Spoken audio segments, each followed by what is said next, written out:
Bonjour, aujourd'hui en ce printemps 2023, il n'y a pas que la marmotte qui a vu ou qui n'a pas vu son ombre, il y a également l'apparition d'un nouveau véhicule d'investissement pour les acheteurs futurs d'une première maison, le CELIAP.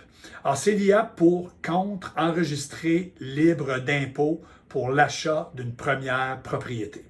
Alors, pour être admissible à ce régime, il faut être âgé entre 18 et 71 ans. Il faut ne pas avoir été propriétaire dans l'année de l'ouverture du compte ni dans les 4 années précédentes. Le maximum de contribution à ce régime-là est de 8 000 par année avec un maximum, un plafond de 40 000 C'est donc dire que si vous avez la capacité de déposer 8 000 par année, dans 5 ans, vous aurez atteint votre plafond pour utiliser ce compte-là pour l'achat d'une propriété. Les placements sont les mêmes, les placements admissibles sont les mêmes que dans un CELI ou dans un REER traditionnel, donc les CPG, les fonds communs de placement, donc les mêmes stratégies d'épargne. Vos droits de contribution débutent à l'ouverture. Si vous attendez, par exemple, 3-4 ans avant d'ouvrir un compte, c'est dans 4 ans, bien, vous avez le droit de mettre 8 000 et les années suivantes. Par contre, si à votre première année, par exemple, vous n'avez pas déposé 8 000, vous avez déposé, par exemple, 5 000 bien, l'année 2, vous pouvez déposer 8 000 plus 3 000 que vous n'aviez pas déposé l'année d'avant. Donc, vous pourriez déposer 11 000 pour rattraper là, votre maximum.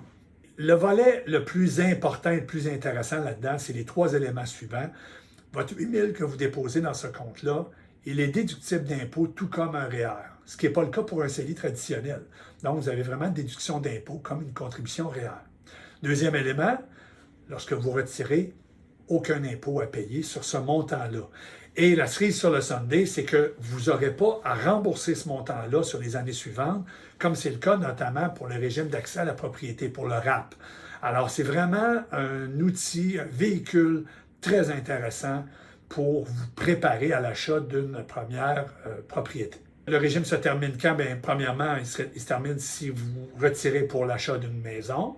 Deuxièmement, après 15 ans de l'ouverture du régime, ça se termine.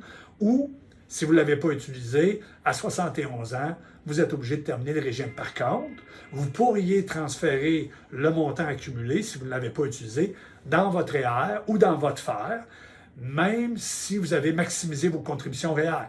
Donc, ça n'a pas de lien avec les plafonds REER que vous avez.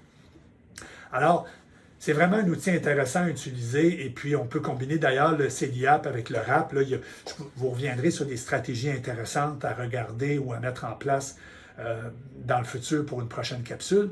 Mais globalement, c'est là une très bonne nouvelle, la mise en place de ce nouveau régime-là par le gouvernement fédéral.